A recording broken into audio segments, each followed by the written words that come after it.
on arrête de déconner parce qu'aujourd'hui on va s'intéresser à un SCP dit totalement indestructible. Et même si bien sûr c'est loin d'être le seul et que nous en avons déjà vu d'ailleurs, Mode par exemple, on s'en tape les coucougnettes puisqu'aujourd'hui on va parler de SCP-682 dit le reptile indestructible. Oui, c'est un petit peu ridicule mais ça évite les droits d'auteur.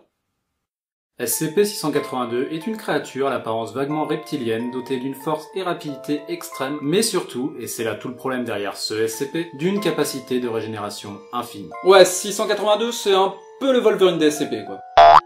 En outre, ce dernier a été observé en train de se déplacer alors que son corps avait été détruit à pas moins de 87%. Et vous comprenez dès lors pourquoi ce SCP est dit indestructible. Sans parler du fait qu'il a une fâcheuse tendance à emmagasiner l'énergie qu'il reçoit pour se réparer.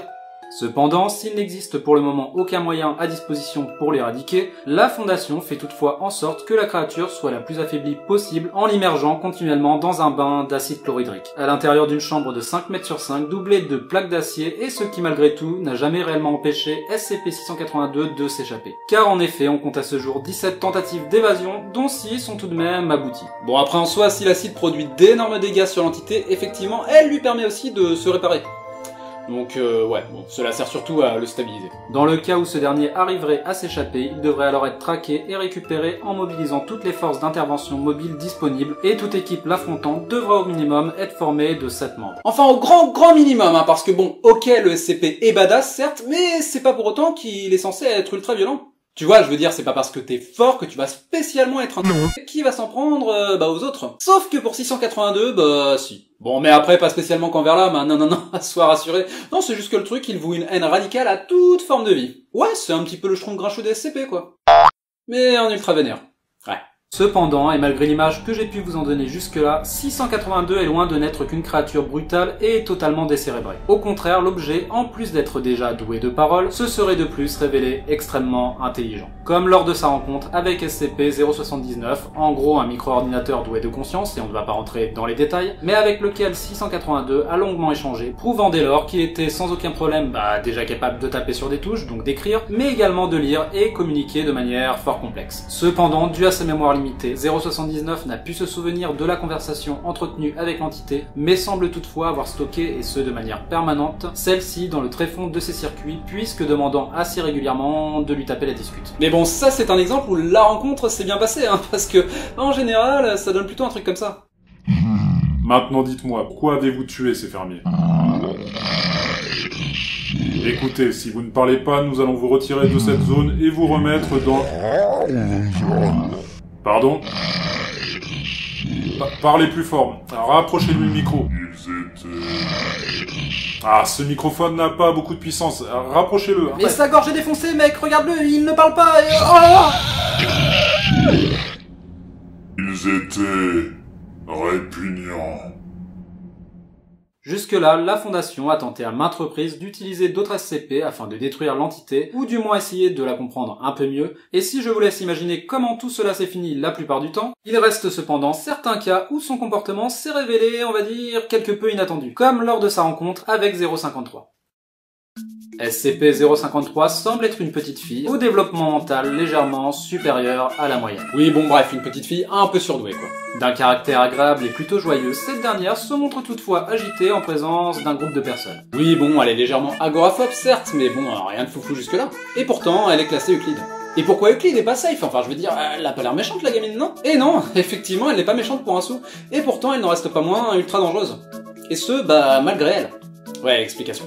Tout être humain âgé de plus de 3 ans qui entre en contact visuel, touche ou reste auprès de l'entité pendant plus de 10 minutes deviendra rapidement totalement irrationnel, paranoïaque et pour finir meurtrier, et ce particulièrement envers 053 elle-même, éliminant dans sa folie toute personne se mettant en travers de sa route.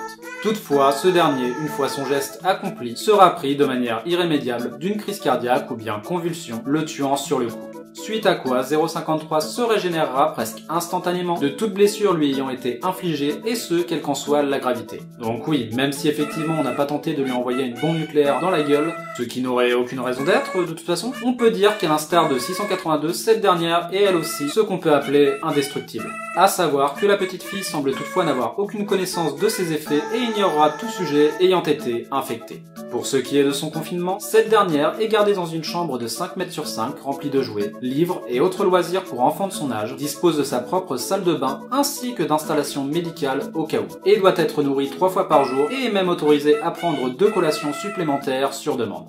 À savoir qu'aucun contact physique ne doit être établi avec l'objet sans combinaison ou protection oculaire afin d'éviter tout contact visuel que ce soit, et que de plus, un seul membre du personnel ne peut être présent dans la salle à un moment donné, et ce, attaché à l'aide d'une sangle de sécurité en acier, et bien sûr jamais plus de 10 minutes.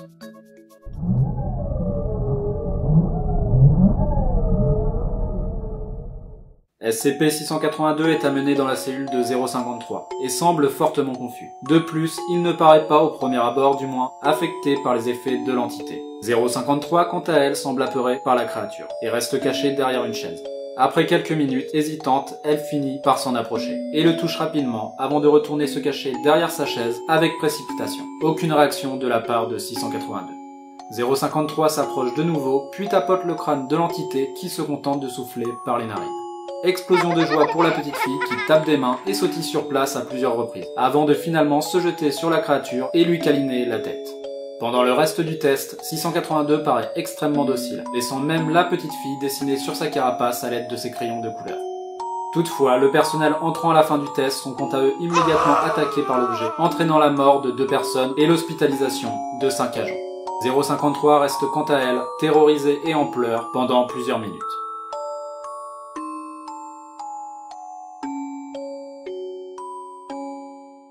Bref, 682 reste un des SCP les plus complexes connus à ce jour, car en effet, sa personnalité n'a rien de binaire et ne se résume pas à 0 ou 1. Certes, ce dernier est et restera très certainement un des SCP les plus dangereux et brutals que contient la Fondation, mais aussi un des plus intelligents, et capable, comme nous l'avons vu, de discussions tout à fait cordiales, et même de tendresse comme avec 053. Bon, même s'il est clair qu'on peut se demander si c'est pas l'effet censé être provoqué par la petite fille qui a eu l'effet inverse. Surtout que d'autres tests furent effectués avec des enfants, et là pour le coup, 682, il a pas hésité une seconde. Il les a bouffés direct. Ouais, ils sont un peu chauds la Fondation. Parce que là, tu vois, j'ai du mal à croire que les enfants en question, eux aussi, c'était des condamnés à mort à la base. Cependant, à savoir qu'il a aussi épargné le Dr Clef quand celui-ci s'est retrouvé coincé dans sa cellule. Donc ouais, très complexe, 682.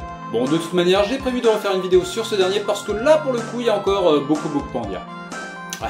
Sur ce les petits trolls, j'espère que ça vous a plu, et comme d'hab si c'est le cas, n'hésitez pas à partager pour donner un petit coup de pouce à la chaîne, et moi, je vous dis tout simplement à très bientôt pour une prochaine vidéo. Ciao. Histoire éternelle qu'on ne croit jamais, celle d'une petite fille. Oui, une petite fille et du monstre reptile. D'abord apeurée, elle s'est approchée. D'abord une caresse, puis un gros câlin, et il ne la mangea pas. Non, il ne la mangea pas, car ce n'est pas un kebab. Non. Mais bien une petite fille, et aussi son amie, l'ami du monstre reptile.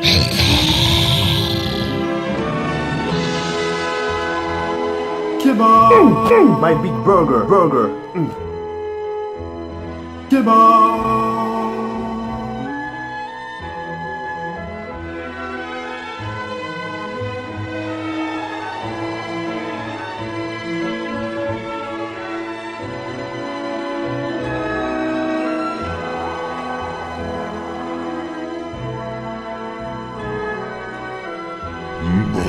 D'abord apeurée, elle s'est approchée, et d'une main hésitante est devenue son amie. D'abord